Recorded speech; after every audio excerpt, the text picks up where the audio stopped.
നമസ്കാരം. യു.എ എക്സ്ചേഞ്ച് പ്രവാസ ലോകത്തിലേക്ക് എല്ലാ പ്രിയപ്പെട്ട പ്രേക്ഷകർക്കും സ്വാഗതം. ബാലരാമപുരം സ്വദേശി ഷെമിക്ക് പറയാനുള്ളത് തന്നിൽ നിന്ന് അകന്നു പോയ ഭർത്താവ് ഷഫീഖിനെ കുറിച്ചാണ്. എന്തോ സാമ്പത്തിക പ്രതിസന്ധിയിൽ കുടുങ്ങിയ ഷഫീഖ് തന്നെയും മകളെയും കാണാനാകാതെ വിഷമിക്കുകയാണെന്ന് ഷെമിക്കറിയാം.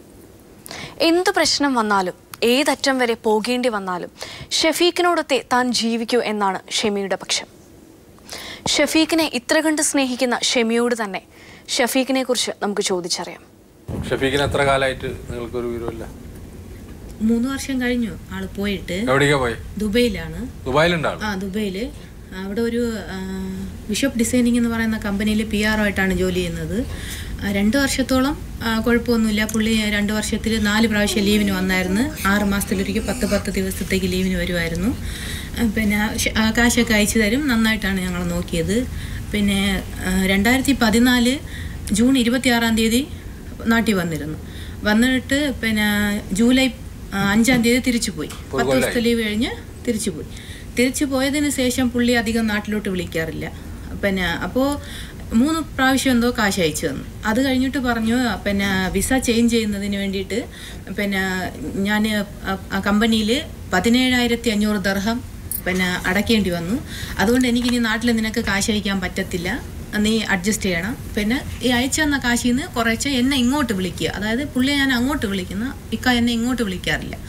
അപ്പോൾ എന്തെങ്കിലും എമർജൻസി ഇക്കാക്കി ചോദിക്കണമെന്നുണ്ടെങ്കിൽ മാത്രമേ ഇക്ക എന്നെ വിളിക്കാറുള്ളായിരുന്നു. അല്ലാത്ത സമയത്തൊക്കെ ഞാൻ അങ്ങോട്ട് വിളിക്കുമായിരുന്നു.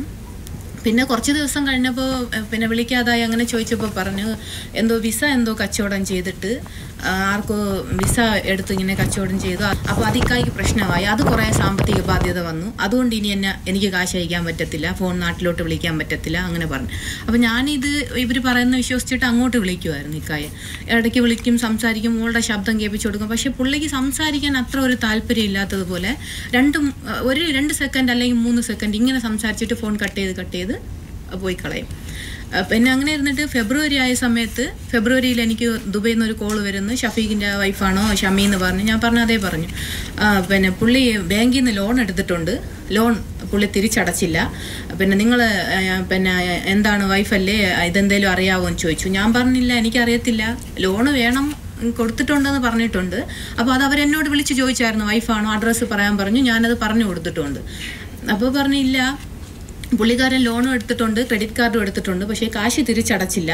പിന്നെ അയാൾ ഞങ്ങൾ വിളിച്ചിട്ട് കോൾ അറ്റൻഡ് ചെയ്യുന്നില്ല. അയാൾ വിളിക്കുവാണെങ്കിൽ അങ്ങോട്ട് പറയണം, അതുപോലെ വിളിച്ചിരുന്നു എന്ന് പറയാൻ വേണ്ടിയിട്ട് പറഞ്ഞു. അപ്പോൾ ഞാൻ ഉടനെ തന്നെ ഇക്കായെ വിളിച്ചു. എന്നിട്ട് പറഞ്ഞു, ഇക്ക ഇതുപോലെ ഇങ്ങനെ നിങ്ങളെക്കുറിച്ച് ഇങ്ങനെ വിളിച്ച് ചോദിക്കുന്നു, ഇത് എപ്പോൾ എടുത്ത കാശാണ്, ഞാൻ അറിഞ്ഞില്ലല്ലോ എന്ന് പറഞ്ഞു. ഇല്ലടാ, പിന്നെ അത് ഞാൻ 2010 എടുത്ത ലോണാണ്, നിന്നെ വിവാഹം കഴിക്കുന്നതിന് മുന്നേ. പക്ഷേ അതിപ്പോൾ പലിശയും കൂടിയിട്ട് ഇങ്ങനെ കൂടുതലായിട്ട് വന്നിരിക്കുന്നു, ഇതിൻ്റെ എന്താണെന്ന് എനിക്കറിയത്തില്ല, ഇനിയിപ്പോൾ എനിക്ക് കേസാവും എന്നൊക്കെ പറഞ്ഞു. പുള്ളി ഒത്തിരി കരഞ്ഞു. അപ്പോൾ എനിക്കും മോൾക്കും ഞാനും മോളും മാത്രമേ ഉള്ളൂ, എന്നെ ഉമ്മയാണ് നോക്കുന്നത്. അപ്പോൾ പുള്ളി ഇത്രയും ഇപ്പോൾ ഒരു 8 മാസമായി ഈ കാശ് അയക്കാതായിട്ടു, എന്നെ സംസാരിക്കാതായിട്ടും. എന്നിട്ട് ഞാൻ ഇടയ്ക്ക് അങ്ങോട്ട് വിളിക്കുമ്പോഴൊക്കെ അതൊരു 10-30 പ്രാവശ്യം വിളിക്കുമ്പോൾ ഒരു കോൾ അറ്റൻഡ് ചെയ്യും. അത് 2-3 സെക്കൻഡ് അല്ലെങ്കിൽ 1 മിനിറ്റ് അങ്ങനെ. അല്ലെ ഒത്തിരി സംസാരിക്കണമെങ്കിൽ കുറച്ച് കാശ് ഇട്ടിട്ട് നമ്മൾ കുറേ പ്രാവശ്യം വിളിച്ച് ശല്യം ചെയ്യുമ്പോൾ മാത്രം സംസാരിച്ച് എന്തെങ്കിലും ഒന്ന് പറയും. അപ്പോൾ ഇപ്പോൾ വീണ്ടും ഒരു ബാങ്കിൽ, ദുനിയ ഫിനാൻസ് എന്ന് പറയുന്ന ബാങ്കിൽ നിന്ന് വിളിച്ചിരുന്നു. അവർ കുറേ പ്രാവശ്യം വിളിച്ച് അന്വേഷിച്ചിട്ട് ഇപ്പോൾ ഞാൻ പറഞ്ഞു എനിക്ക് ഇംഗ്ലീഷ് അറിയത്തില്ല നന്നായിട്ട് സംസാരിക്കാൻ, നിങ്ങൾ മലയാളം അറിയാമെന്നുള്ള ആർക്കെയും കണക്ട് ചെയ്ത് കൊടുക്കാൻ പറഞ്ഞപ്പോൾ അവരൊരു മലയാളി കണക്ട് ചെയ്ത് കൊടുത്തു. അപ്പോൾ പറയുന്നത് 2014 മെയ്യിൽ പിന്നെ പുള്ളി അവിടെ ആ ബാങ്കിൽ നിന്ന് ലോൺ എടുത്തിട്ടുണ്ട്, ക്രെഡിറ്റ് കാർഡും എടുത്തിട്ടുണ്ട്, കാശ് തിരിച്ചടച്ചില്ല, ഞങ്ങൾ കേസ് കൊടുക്കാൻ പോകുന്നുണ്ട്, പുള്ളി ഫോൺ വിളിച്ചാൽ എടുക്കുന്നില്ല, നാട്ടിലാണോ അതോ ദുബൈയിലുണ്ടോ എന്ന് അറിയാനായിട്ടാണ് ഞങ്ങൾ വിളിച്ചത് എന്ന് പറഞ്ഞിട്ട് എന്നോട് പറഞ്ഞു. അപ്പോൾ ഞാൻ പറഞ്ഞു, സാർ എനിക്കൊരു ഹെൽപ്പ് ചെയ്യണം, ഈ ലോൺ എപ്പോഴാണ് എടുത്തതെന്നൊന്ന് പറയാൻ പറ്റുമെന്ന് ചോദിച്ചപ്പോൾ അവർ പറഞ്ഞ് ആ മലയാളം സംസാരിക്കുന്ന ആൾ അവരോട് ചോദിച്ചു എപ്പോഴാണ് എടുത്തതെന്ന് ചോദിച്ചപ്പോൾ 2014 മെയ്യിലാണ് അദ്ദേഹം ലോൺ എടുത്തിരിക്കുന്നത്. മെയ്യിൽ ലോൺ എടുത്ത് അദ്ദേഹം ജൂണിൽ നാട്ടിൽ വന്ന സമയത്ത് എൻ്റെ അടുത്ത് പറഞ്ഞത്, കാശില്ല, നീ എന്നെ എങ്ങനെയെങ്കിലും ടിക്കറ്റ് അങ്ങോട്ട് പോകാനുള്ളത് എടുത്ത് തരണം, ഇങ്ങോട്ട് വരാനുള്ള ടിക്കറ്റ് ഞാൻ സ്വർണ്ണം പണയം വെച്ചിട്ടാണ് ഇക്കായിക്ക് ടിക്കറ്റ് എടുത്ത് അങ്ങോട്ട് കൊടുത്തയച്ച്. സാമ്പത്തികപരമായിട്ട് എന്ത് പ്രശ്നമാണ് ഇക്കായി സംഭവിച്ചതെന്ന് എനിക്കറിയത്തില്ല. ഈ 2 വർഷം ജീവിച്ചത് കൊണ്ട് തന്നെ എനിക്കറിയാം എന്നെ എങ്ങനെയാണ് നോക്കിയത്. പക്ഷേ ഈ 1.25 വർഷം കൊണ്ട് അവർക്ക് യഥാർത്ഥത്തിൽ സംഭവിച്ചെന്താണെന്ന് എനിക്കറിയത്തില്ല. ഞാൻ എൻ്റെ ഈ കുഞ്ഞുമോളും മാത്രമേ ഉള്ളൂ. 13 വർഷങ്ങൾക്ക് മുൻപ് കോഴിക്കോട് മാത്തോട്ടത്തെ വീട് വിട്ടിറങ്ങിപ്പോയ കുമാറിനെ തേടിയാണ് കനകമ്മാളും കുമാറിന്റെ സഹോദരിയും പ്രവാസ ലോകത്തിലെത്തിയിരിക്കുന്നത്. നല്ലൊരു സ്വർണ്ണപ്പണിക്കാരനായ കുമാർ എവിടെയെങ്കിലും ജോലി ചെയ്ത് ജീവിക്കുന്നുണ്ടാകും എന്ന് സമാധാനിക്കുകയാണ് ഈ കുടുംബം. ഏതവസ്ഥയിലാണെങ്കിലും കുമാറിന്റെ തിരിച്ചുവരവാണ് ഇവർ ആഗ്രഹിക്കുന്നത്. കുമാറിനെ കുറിച്ച് നമുക്ക് ഇവരോട് തന്നെ ചോദിച്ചറിയാം. കുമാർ വിവാഹം കഴിച്ചിട്ടില്ല. എത്ര വയസ്സായി ഇപ്പൊ കുമാറിന്? കുമാർ 72-ലുള്ളതാ. 72-ല്. 72-ലാ ജനിച്ചത്. 2002-ല് കാണാതെ പോയി. 30 വയസ്സിൽ കാണാതെ. കല്യാണം കഴിച്ചിട്ടില്ല? ഇല്ല. സ്വർണ്ണപ്പണിക്കാരനാ? എന്താ കാരണം? പണി കുറവായപ്പോഴത്തേക്ക് ഞാൻ കോയമ്പത്തൂരിലേക്ക് പണിക്ക് പോകുവാന്നും പറഞ്ഞുകൊണ്ടാണ് പോയത്. എനിക്ക് പണി ശരിയായി കിട്ടിയിട്ട് ഞാൻ അറിയിക്കാന്ന് പറഞ്ഞു.